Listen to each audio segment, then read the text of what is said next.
전에 어떤 분이 그러시더라고요. 이 생활안정대출은 교육비나 병원비 등 뭐 생활비로만 써야 되는 거 아니냐라고 이제 물어봤던 게 기억이 나는데요.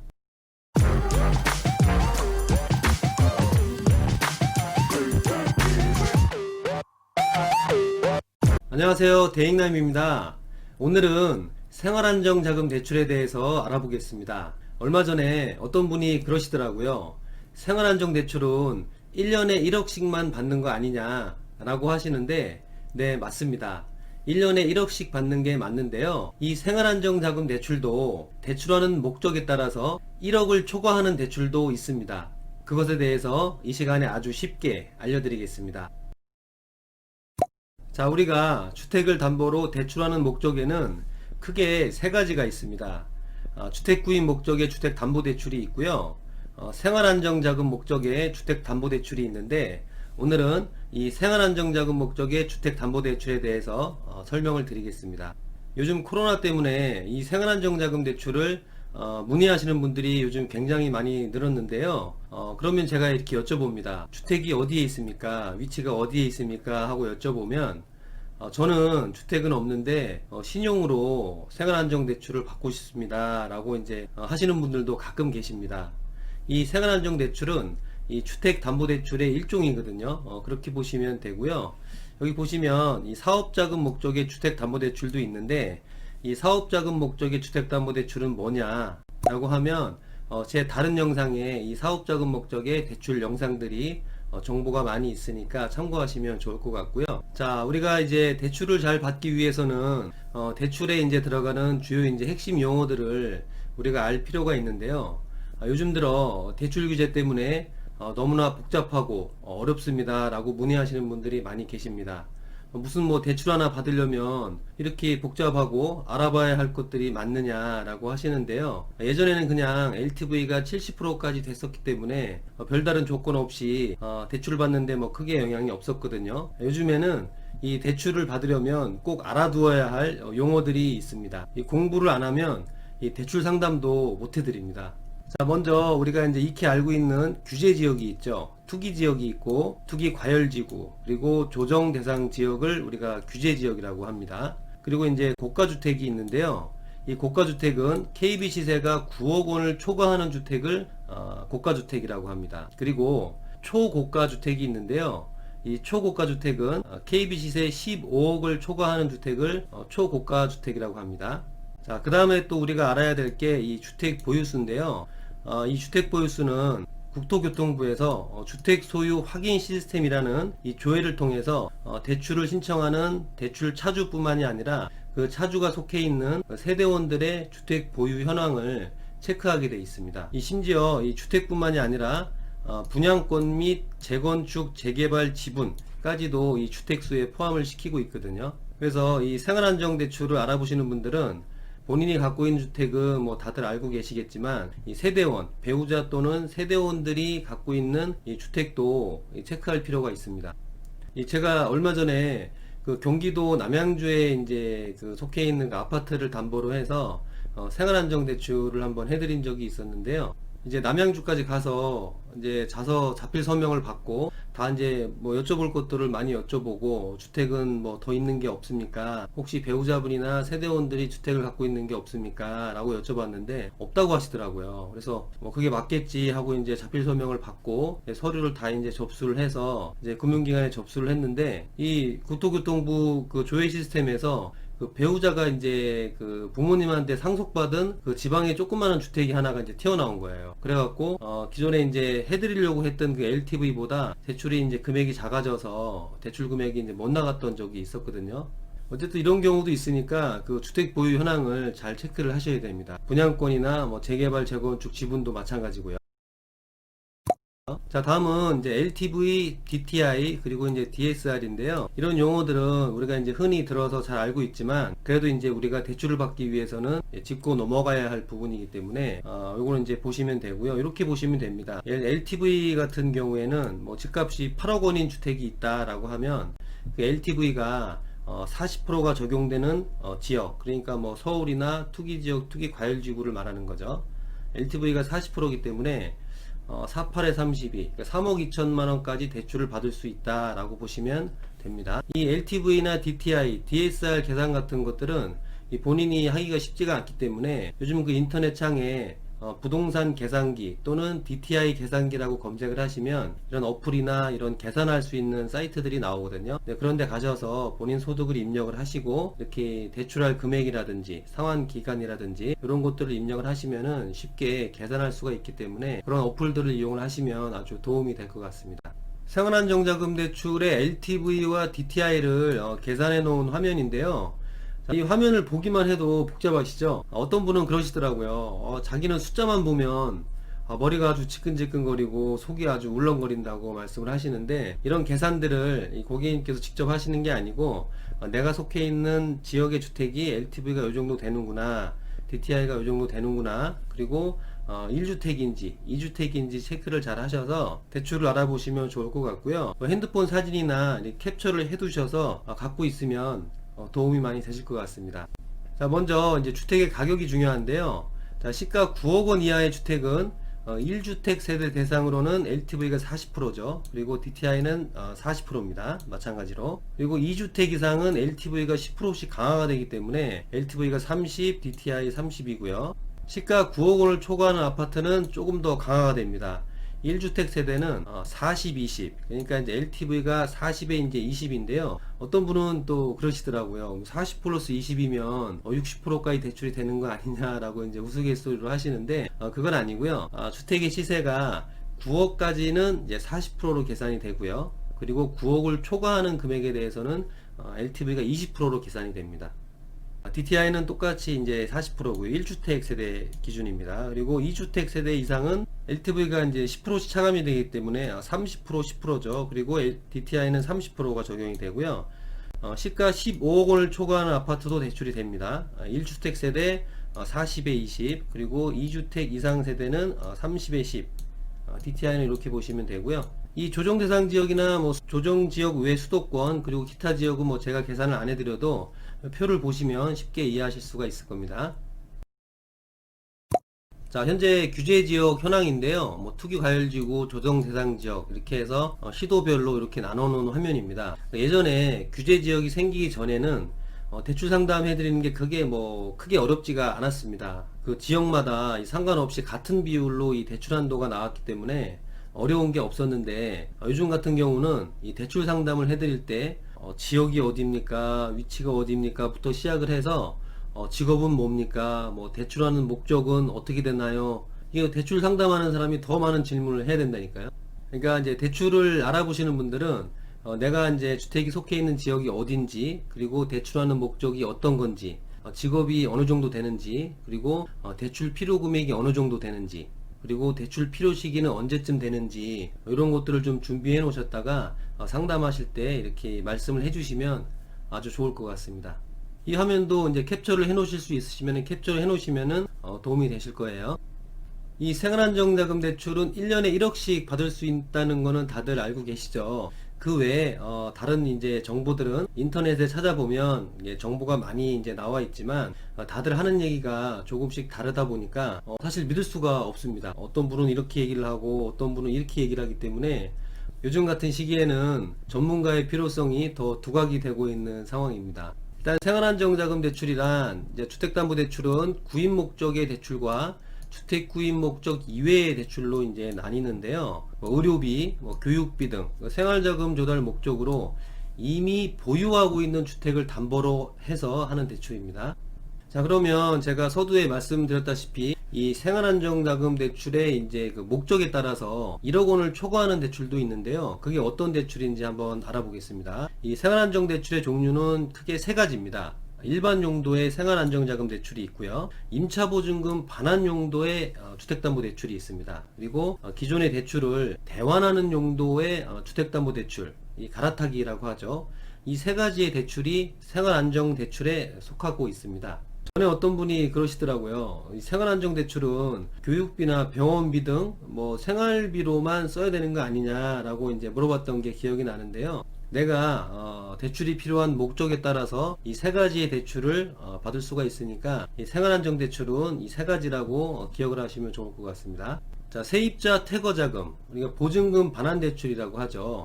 또는 뭐 전세금 반환대출, 임차보증금 반환대출, 뭐 이런 용어들이 바로 이 세입자의 보증금을 반환해 줄 때 실행되는 이 주택담보대출인데요. 예를 들어서 투기과열지구의 주택가격이 8억이고 보증금이 4억이다 라고 하면 LTV가 40%니까 3억 2천만 원과 그리고 보증금 4억 원 중에서 낮은 금액으로 실행이 되니까 나머지 금액은 좀 준비를 하셔야 됩니다. 기존에 받아져 있는 대출을 대환하는 용도의 주택담보대출도 있습니다. 기존에 받은 대출 금리가 높아져서 다른 금융기관으로 대출을 받아 기존 대출을 상환하는 용도를 대환대출이라고 하는데요. 기존 대출의 거치기간이 끝나서 새로운 거치기간을 희망하는 분들에게 적합한 상품이고요. 내가 몇 년 전에 받아놓은 대출이 금리가 많이 높다라고 하면 저금리 대출로 대환하는 것도 이 갈아타기 대출에 포함이 됩니다. 자, 규제지역 지정 전에 대출받은 LTV는 적용이 된다라고 이제 이거는 무슨 얘기냐면 이 대환대출을 받을 수 있는 그 기준 연도가 9.13 대책 전에 대출 실행이 된 생활안정자금 대출에 한해서 이 대환대출을 받을 수가 있습니다.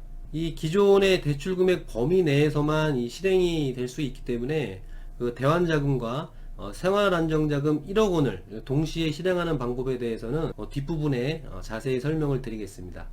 최근에 부동산 대책 규제 이후에 새로 생긴 기준이 바로 이 2주택자 보증금 반환 대출 시에 필수로 생긴 게 이 전입 조건입니다. 우리가 주택을 매수하면서 하는 그 적용 조건은 전입 조건이 이제 6개월인데요. 2주택자 보증금 반환 대출의 조건은 1주택을 일단 팔아야 하고 매매 계약서 등 전입 조건이 3개월 이내입니다. 이 약정을 어기면 향후 3년간 주택 관련된 대출을 제한을 받기 때문에 이 부분은 반드시 숙지를 하셔야 되는데요. 그 1주택자 분들이 보증금 반환 대출을 받는 거는 뭐 크게 어렵진 않아요. 그런데 그 2주택자 이상 보유 세대로부터 일단 LTV DTI가 이제 10%가 이제 강화가 되고요. 일단 주택 하나 있는 거는 무조건 팔아야 됩니다. 그래서 매매 계약서라든지 뭐 계약금을 수령했다라는 뭐 영수증이라든지 그런 것들이 있어야 되는데요. 특약 체결 및 사후 관리가 이제 들어가는 거기 때문에 반드시 꼭 알아두셔야 됩니다.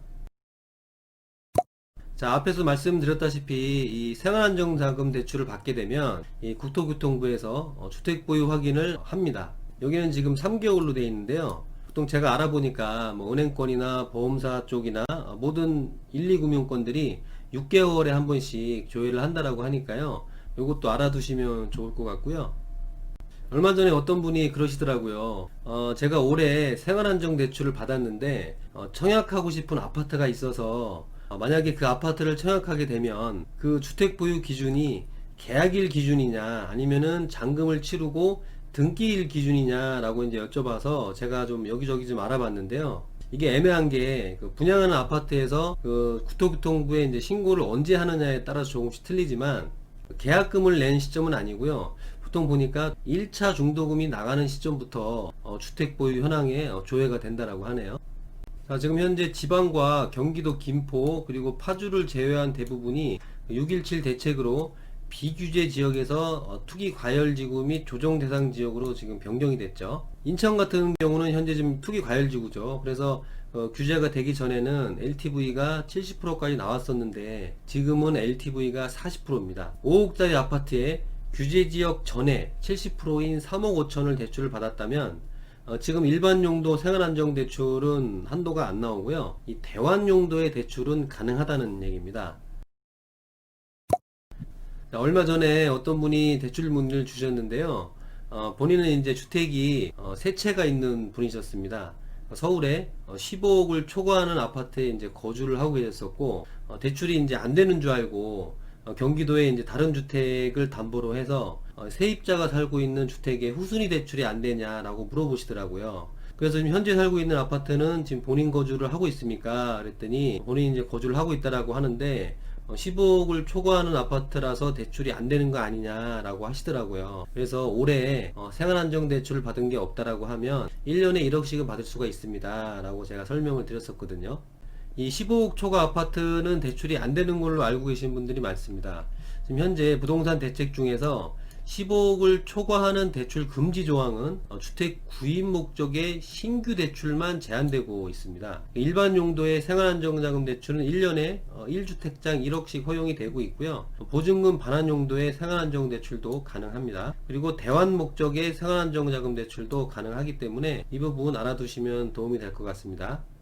대환대출을 하면서 추가 자금 1억을 받을 수 있나요? 라는 질문인데요. 요즘 이런 대출 문의가 가장 많습니다. 예전에 받은 대출이 금리가 3.5% 또는 3.9%, 3%대 후반대라서 대출을 좀 갈아타고 싶은데 집 앞에 은행에 갔더니 금리는 낮은데 이 대환대출이 안 된다라고 하는 거죠. 그게 이제 어떤 경우냐면 지금 시중은행 같은 경우에는 그 대환 금액과 1억을, 그러니까 대환 금액이 예를 들어서 3억이다. 그리고 대출이 추가로 1억이 더 필요하다라고 하면 두 개가 합해서 4억이기 때문에 이 전체 금액을 1억 원을 초과하는 걸로 해석을 하는 은행들이 지금 현재 많습니다. 그래서 지금 은행에서는 굉장히 좀 부정적으로 보고 있고요.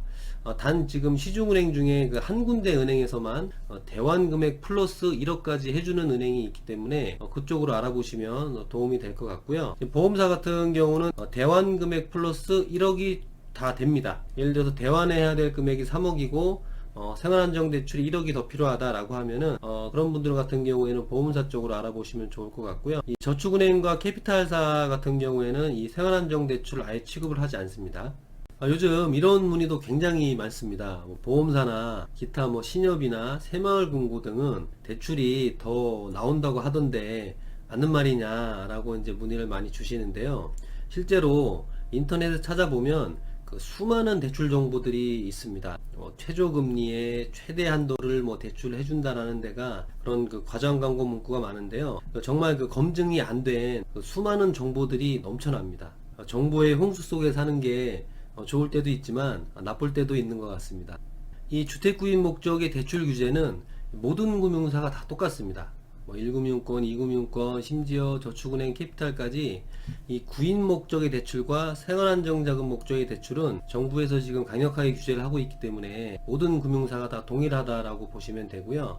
다만 주택 구입 목적의 대출 시 MI라는 대출이 있거든요. 보험사에서 운영하는 대출인데 이 대출은 은행권보다 LTV가 조금 더 나오기 때문에 주택 구입 목적으로 한도가 좀 부족하신 분들은 그 대출을 알아보시면 아주 좋을 것 같습니다. 이 MI 대출에 대한 그 정보는 제 다른 영상에 상세하게 정보가 있으니까 그 영상을 참고해 주시면 좋을 것 같고요. 얼마 전에 또 어떤 분이 그러시더라고요. 내가 신용대출을 좀 급하게 빌려서 지금 금리가 높은 대출이 많이 있는데 이 대출을 좀 갈아타고 싶다라고 하는 겁니다. 그래서 주택을 담보로 해서 생활안정대출을 좀 받고 싶은데 배우자한테까지 말하는 게 좀 그렇다라고 하시는데 안됩니다. 이 본인이 속해 있는 그 세대원, 배우자뿐만이 아니라 모든 세대원들이 다 이 국토교통부 조회를 해야 되기 때문에 대출 진행 부분에 있어서는 가까우신 분들한테는 반드시 이야기를 하셔야 되고요. 만약에 정 곤란하다, 얘기할 수 없는 상황이다 라고 하면 이 생활안정대출 말고 다른 쪽의 대출들도 여러 가지가 있으니까 다른 대출 상품들을 좀 이용을 하셔야 됩니다. 이 국토부 주택보유 확인 시스템 이 홈스라는 조회를 해야 되는데요. 조회 대상은 채무자 및 담보제공자의 주민등록 등본, 세대주의 본인, 배우자, 직계존속, 직계비속 및 그 배우자, 배우자의 직계존속까지 해당이 됩니다. 자, 이 대출 규제를 피하는 방법인데요. 우리가 이 정부에서 하는 이 대출 규제에 맞서서 우리가 정말 싸워야 할 것인가 라는 부분은 좀 생각을 해봐야 될 부분인데요. 전에 어떤 분이 또 그러시더라고요. 이거 사기 아니냐, 불법 아니냐 라고 하시는데 불법은 아닙니다. 제가 이제 다루는 영상들이 대부분 이제 후순위 대출이나 정부에서 규제하고 있지 않은 사업자금을 운영하는 그런 대출 쪽으로 영상이 주로 이제 다뤄지다 보니까 영상을 보시는 분들은 아주 쉽게 받아들일 수가 있는데요. 꼭 그렇지만은 않습니다. 우리가 이 정부 규제에 맞서서 싸우기보다는 피해가는 방법도 있으니까 이런 방법도 있구나 라고 알아두시면 좋은데요. 지금 현재 정부에서 하는 그 집중 규제 대상은 주택 구입 목적의 용도와 그리고 생활안정 용도입니다. 규제를 받지 않는 틈새 상품을 활용을 해야 되는데요. 그 상품이 뭐냐면 바로 사업자금 목적의 대출입니다. 내가 만약에 사업자가 아니다, 직장인이다, 또는 뭐 프리랜서다 라고 한다라고 하면 그 신규 사업자를 통해서 이 사업자금 목적의 대출을 할 수가 있기 때문에 그런 상품들을 좀 이용하시면 좋을 것 같고요. 그 다음에 이제 아파트나 주택에 이제 그 설정을 하지 않는 분양권 신용대출이나 뭐 잔금 추가 신용대출, 그리고 무설정 담보대출 같은 상품도 있기 때문에 이런 상품들을 이용을 하시면 정부 규제를 받지 않고 대출을 이용을 할 수가 있으니까 이런 상품도 있구나 라고 알아두시면 아주 좋을 것 같습니다. 시청해 주셔서 감사드리고요. 다음 시간에 또 좋은 영상으로 뵙겠습니다. 감사합니다.